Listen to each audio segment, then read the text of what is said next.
The icy waters of the Strait of Magellan churned around Adrian Simancas's kayak.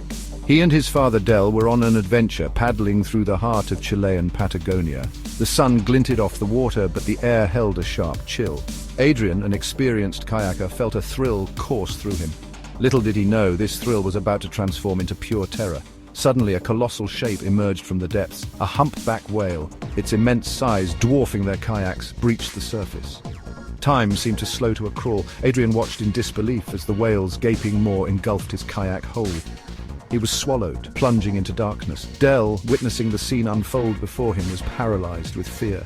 His son, his kayak, had vanished into the belly of the beast.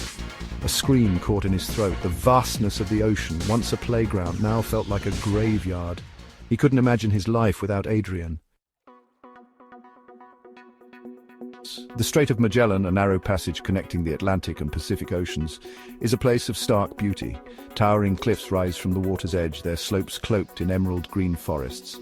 Glaciers, remnants of a bygone age, carve their way through the landscape. The air is alive with the cries of seabirds, and the water teems with marine life.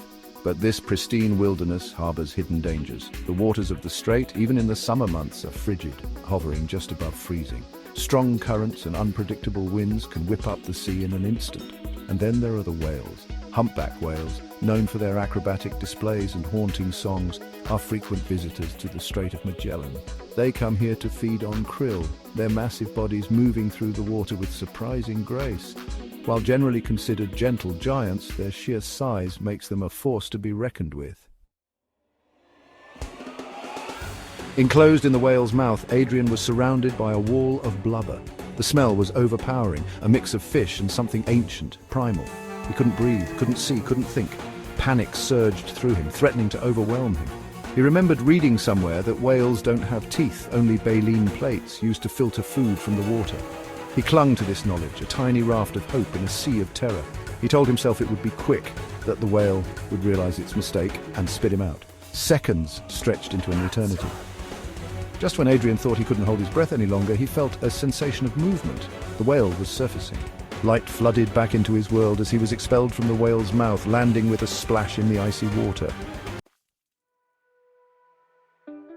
Del, his heart pounding, watched in disbelief as his son resurfaced, coughing and spluttering but alive. He paddled towards Adrian, relief washing over him in waves. They clung to each other, their kayaks bobbing gently in the water. Back on shore, safe and sound, Adrian couldn't shake the feeling that he had been given a second chance. He had looked into the abyss and lived to tell the tale.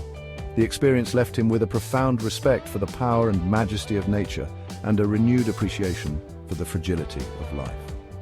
The Strait of Magellan, once a symbol of adventure, now held a new meaning for Adrian.